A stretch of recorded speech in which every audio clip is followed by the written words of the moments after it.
আসসালামু আলাইকুম সম্মানিত দর্শক, আজকে আমরা ব্যঞ্জন বর্ণ ড অনুশীলন করব। তাহলে চলুন শুরু করা যাক। এটি একটি পূর্ণমাত্রা বর্ণ। প্রথমে আমরা সোজা একটি মাত্রা দিয়ে নিব, তারপরে এই মাত্রার মাঝখান থেকে আমরা এইভাবে এনে আস্তে করে উপরের দিকে এইভাবে ছেড়ে দিব, সুন্দর ড হয়ে যাবে। দর্শক, আমি আরো কয়েকবার প্র্যাকটিস করছি, আপনারা মনোযোগ সহকারেই দেখতে থাকুন। প্রথমে আমরা সোজা একটি পূর্ণ মাত্রা দিয়ে নিব, তারপরে মাত্রার এই মাঝখান থেকে এইভাবে এই পর্যন্ত এনে আবার ব্যাক দিব, তারপরে এইভাবে আস্তে করে উপরের দিকে চিকন করে ছেড়ে দেব, ড হয়ে যাবে। দর্শক, ড লেখাটা অনেক সহজ।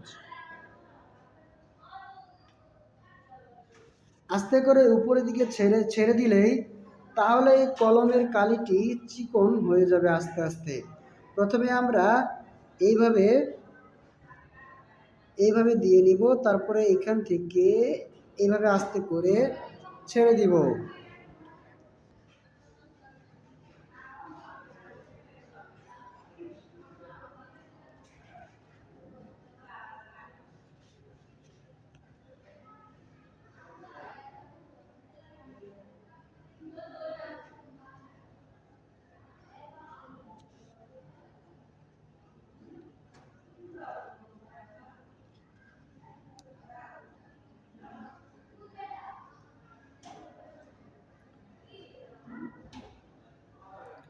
দর্শক, আজকে আমাদের এই ড বর্ণ পর্যন্তই ছিল।